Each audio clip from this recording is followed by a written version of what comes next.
Hi everyone, it's me, Lily, back again on YouTube to give you a video about how I take my pictures for Instagram. Now, if you don't follow me on Instagram, you probably won't know what the heck pictures I put on Instagram, so I will put some shots while I'm talking up so that you can see.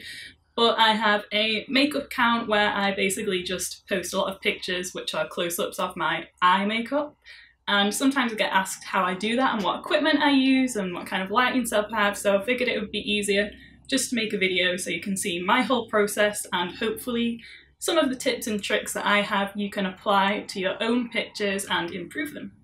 Please do keep in mind though that I am not a professional photographer by any stretch of the imagination. Everything that I know about photography I've either learned just through experimenting myself or through looking at other YouTubers' videos, reading articles, picking up photography magazines, so on and so forth. Pretty much everything that I talk about in this video is going to be quite basic though, so if you don't know that much about photography, please don't feel intimidated. Everything is going to be nice and easy to understand. After the demo, I'm going to give some advice on what you could maybe consider buying if you're kind of starting from scratch and, I don't know, say that right now you take pictures on your phone but you'd like to get a DSLR just to improve the quality a little bit. I'll give you advice on what cameras maybe you should look at and what kind of kit that I would personally buy if I was starting from scratch. So stick around to the end if you want to see that. So without further ado, let's talk equipment. The first and most obvious thing to talk about is the camera itself. So I use a Canon 550D. It's a good little all-rounder. This guy's a few years old now, so if you want to buy one yourself, it's probably a lot cheaper than a lot of the newer cameras that are out. And this has seen me through a lot of different photography situations, but I do use it almost daily for taking my Instagram eye pictures. The next and most important thing in my opinion is the lens, and I use the Sigma 17 to 70mm f2.8 lens. I've used this for about 2 years I think now, and I just like how sharp the images are that you get out of it and how well it handles colour, and I would definitely recommend it. For my light I use the Neewer or Neewer, however you meant to pronounce it, ring light, that same one that everyone seems to have off Amazon. And everyone has it for a good reason, and that's because it's pretty good and it's pretty affordable. I think this cost me 80 quid, I wouldn't be surprised if it's cheaper now. The thing that I like about this light is that it has a dimmer on it, so you can have the light brighter or duller depending on how you need it that day. And it gives off quite a neutral light, it isn't too warm and it isn't too cool, it's just about the right mix. So I would recommend this light if you're looking to buy a ring light. One thing to remember if you do buy a ring light is that you'll need to buy a little hot shoe as well, which is one of these. And this just slides onto the stand and then you can attach your camera to the screwy-on bit, and that way the light stand acts like a tripod as well, which is obviously super handy. The next thing is reflectors, and I just have these two large reflectors. To be honest, I don't use them that much, but I do keep them around just in case, because you never know when they could be handy. So the first thing that I do when I decide to take a picture is decide where I'm going to set up my light. I usually have it somewhere like here, where there's a lot of natural light coming in through the window, but I don't have to set my light up right next to the window because sometimes I think that that can give a bit of a harsh effect. And since we are using a ring light, we don't need a strong input from the natural light. The next thing I'll do is obviously put the camera into position, slide the hot shoe onto the ring light stand, and it's nice and secure. And I also position my camera so that it's pointing slightly downwards because I am going to be crouched down here, so we might as well just get the angle going while we're starting. Now all we need to do is turn our ring light on. I usually have it on full whack, and now that our light's on we can start messing about with our camera settings to get the best settings for our eye pictures. Before I start messing about with any settings, I set the camera's mode to manual, and that basically gives you the most control that you can have over your exposure, over your f-stop, over your shutter speed, over your ISO, over everything. It lets you choose pretty much every single setting. Before you actually take your picture, remember to go into the picture settings and change the quality so that it's large or fine, or you could shoot in RAW if you really wanted to. For what I do for throwing stuff just up on Instagram, JPEG is fine for me, and whenever I've done editing my picture, I save it as a PNG, so that it isn't compressed even further. First thing that I like to look at is the ISO, and you can think of the ISO as how sensitive the camera is to light. So the higher the ISO, the more sensitive it will be to light, so that's great for darker, low light settings, and the lower the ISO, the less sensitive the camera will be to light. Because we have a strong studio light on here, it doesn't really need to be that high. I tend to keep mine around 400. You could go a little bit lower, you could go a little bit higher, just test it out and see what you think. One thing to keep in mind though with ISO is that the higher the number, the more grain and the more noise you're going to get in your image, so try to keep it as low as you can.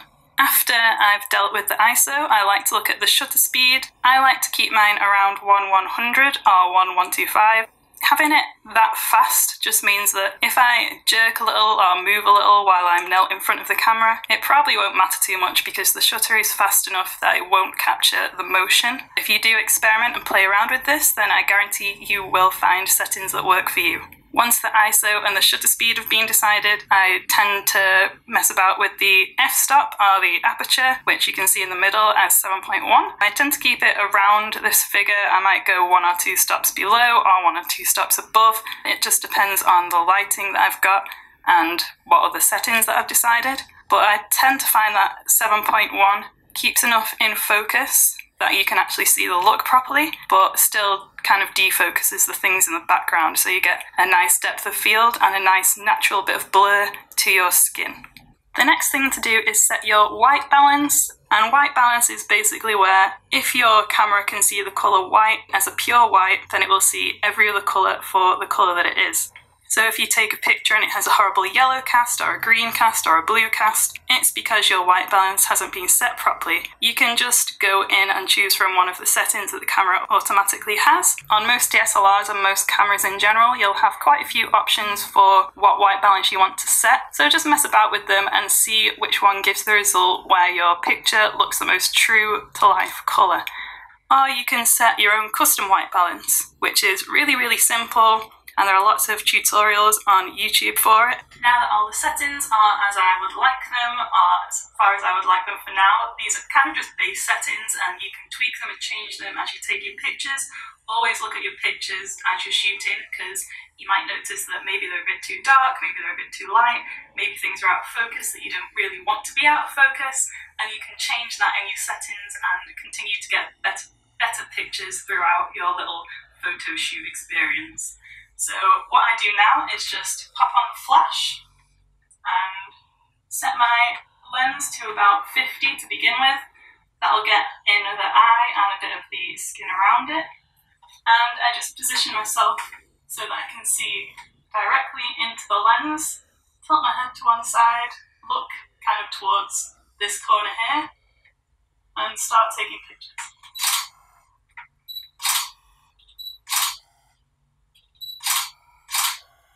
And just keep moving around and keep looking in different directions, keep moving your head, keep moving your body up and down until you just find a framing that works for you. And press the playback button on the camera and see how the images are looking.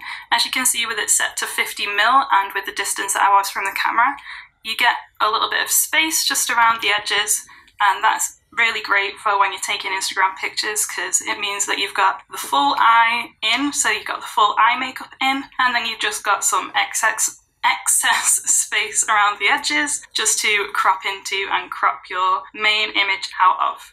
This is kind of like a typical kind of angle that I go for because it means that you can see what's on the inner corner of the eye, it means that you can see what's on the lid. This kind of brow bone hits the light nicely, so that's kind of the typical angle that I go for, but you can of course change it up, just do whatever you think suits your makeup best and take it from there.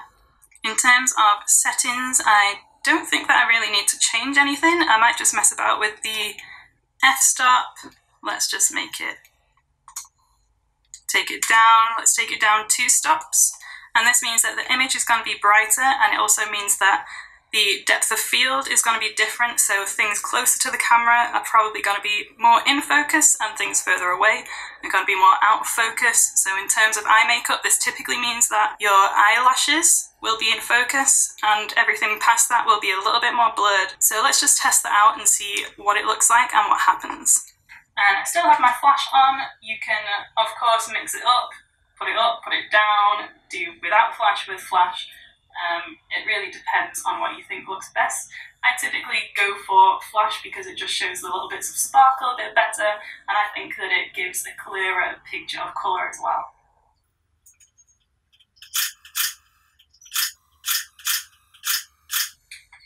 Okay, so let's look at what those pictures look like. An issue that you might think that we have straight away is, how do I tell which ones were taken with an f-stop of 7.1 and how do I tell which ones were taken with the last f-stop? And one trick that you can do on a lot of cameras is if you hit display, which we have here, it comes up with little bits of information about the settings that we use. So if you see top left, we have our shutter speed and our aperture. So this was when we had our aperture at 7.1. So if we click back, we can see here's one at 7.1, here's one at 5.6. So you can immediately see that that is a brighter image, and if we zoom in, you can see that areas of the lashes are in focus, whereas everything past that, like that glitter line, is out of focus. Here's another picture where you'll be able to see that the lashes are in focus and everything past that is out of focus. You can see how blurry my eyebrows are, you can see how blurry this inner corner is. I think for me that's just too out of focus, that's just a little bit much. So I'm going to wind that back up to 7.1, and because I did like how the images looked when they were brighter, I'm going to take the shutter speed down to 180. Because I've only taken the shutter speed down 1 notch, but I took the f-stop down 2 notches, this will be kind of somewhere in the middle, so it won't be as bright as with the shutter speed at 5.6, but it'll be somewhere between the two. So let's see what that looks like.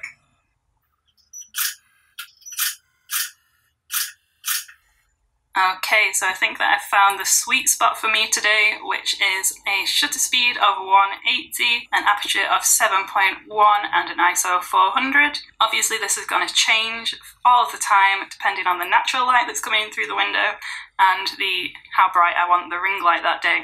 So let's just have a look through and see what's in focus. Okay, let's have a look at this one first.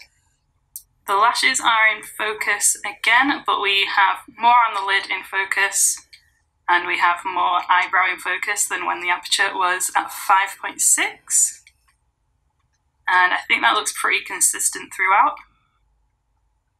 So now that I'm happy with how bright things are and the f-stop and what's in focus and what isn't, I'm going to start to change the focal length of the lens. So right now it's at 50, which gives us this nice range where you can see the entire eye look and a bit of skin.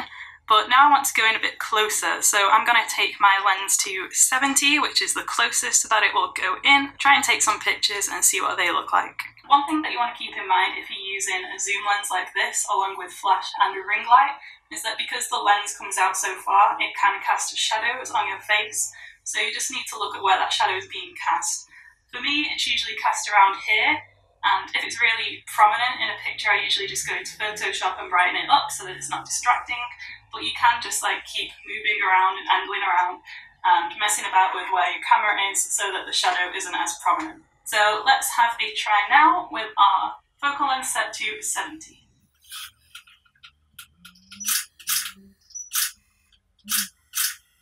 I've just hit playback again and already I can see the shadow that the lens is casting on my face. But that's no big deal. Once it's cropped out, once the square image is cropped out for Instagram, I can lighten up that bit of shadow if need be. Sometimes it is really distracting, so I do edit it and brighten it up a bit. But I like the exposure here, I like what's in focus, I like what isn't.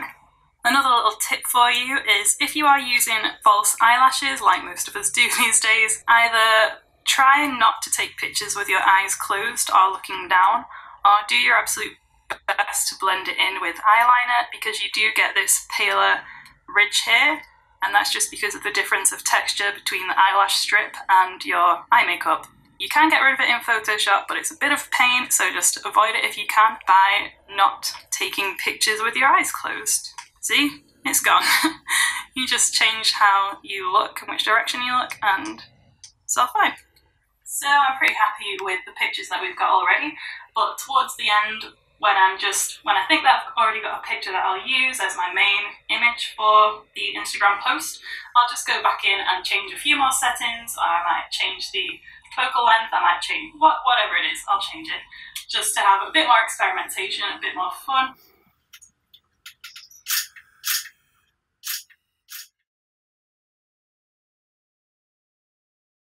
Okay then, so let's say that you've watched the demo and somehow now you are convinced that you need a DSLR and you want one and it's going to improve your photography game and your Instagram game or whatever the heck you want to use your DSLR for. What should you buy? And I'm gonna talk about this in a way of how I would buy things and what I would purchase if somehow all of my equipment vanished. Let's really hope that doesn't happen, and I had to start again from scratch. Now, I would definitely be buying everything on a budget because I don't know about you, but I don't make any money off Instagram. And I'm not a photographer, so there isn't much point in me spending like 800 quid on a DSLR and 500 quid on a lens and getting those fancy £2 studio lights. Like, no. I can't see me ever doing that.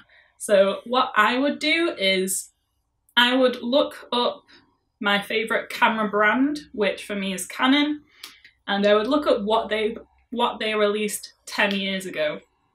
That might sound weird because 10 years ago in terms of cameras and technology in general might as well be 100 years because things progress so quickly in terms of technology. But cameras from 10 years ago were still pretty darn good. Like, I have a camera from 10 years ago here. This is the Canon 450D. I think it's actually maybe 11 or 12 years old. And I used to use this more or less every single day. When I had a blog and when I used to do makeup on other people, I would use this almost every day. And if I hadn't broken it, I would still be using it now because although it's broken, I can still get pictures from it and I can still get good quality pictures from it. And that's from a 10-12-year-old broken camera with a broken lens on it. Basically, look up Canon cameras from 10 years ago, look up Nikon cameras from 10 years ago, Fuji, Sony, whatever cameras they were releasing 10 years ago, look them up, find one that you like the sound of, pop it into eBay, see how cheap it is, and go from there.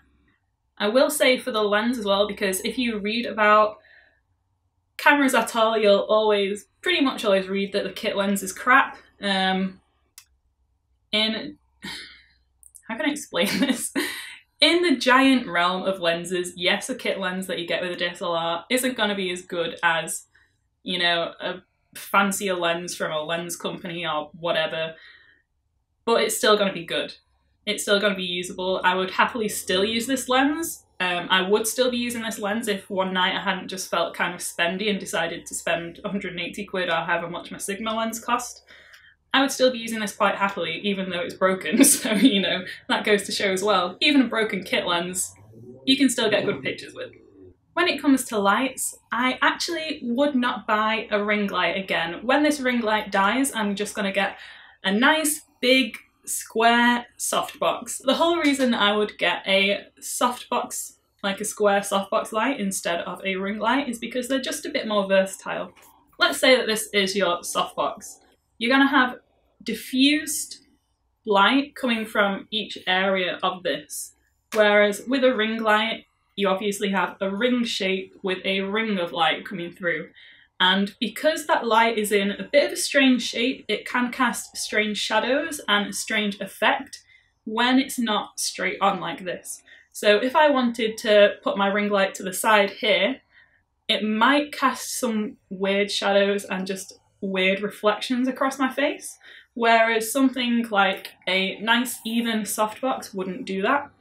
And something like that is really handy for when you want a certain mood in a picture. So let's say that I did Halloween makeup and I'm a witch now and I want some kind of moody atmospheric lighting, that's going to be hard to achieve with a ring light. It's doable, but it's going to be a lot more effort than it would be with a softbox. So when you can, make things simple for yourself and, you know, just get a softbox. It's fine. You don't need a ring light.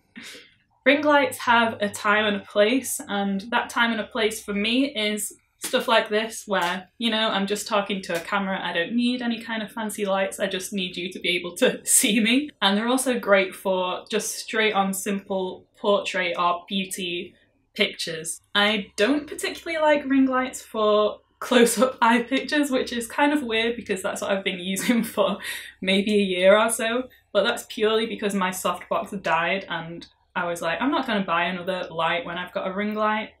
It's fine, it'll do. And when it comes to prices of softboxes, it depends on the size. Again, you can get a standard sized one for about £30, I think it is, for just the one. Again, I haven't looked up prices for softboxes in quite a while, but I'll put up some general average prices on the screen for you to read. And obviously you yourself can go to eBay and Amazon and look them up. In terms of reflectors on a budget, you can literally just get a piece of card from, I don't know, your last Amazon order, the last Amazon box that you had, and wrap it in tin foil and boom, you've got a reflector. Job done. It's that easy. Or you could use a mirror, you could use craft store paper, you could use that shiny wallpaper type stuff. Just rip off a sample from a homeware store and you are done. Reflectors are the easiest, cheapest things to make in DIY. You seriously don't have to spend a penny on reflectors. So that's all of my photography tips, tricks, know-how for getting those nice Instagram eye shots. I hope that you found it useful and you found some tips that you can apply to your own technique. I hope that it's inspired you to maybe experiment a little bit more and just have fun, because at the end of the day, if you don't experiment, if you're not having fun taking pictures, then what's the point in it? If there's something here that you've learned that you really think is going to be handy, then please comment below and let me know what it is. I want to know what I've taught you. If there's something here that you think that I could have explained better or you want more of an explanation on it, then please let me know in the comments so I can get back to you. If you liked the look of the pictures from my Instagram that I was putting up for you to see, then please do follow me there. I have the same name there, it's beautysbadhabit. Follow me and let me know that you came from this video. I would love to know that you came from here. And if you found this video helpful, interesting, insightful, inspiring, whatever you found it, then please do like, comment, subscribe. It does help me and it will help me to know that you want more videos like this in the future. Thanks guys, bye.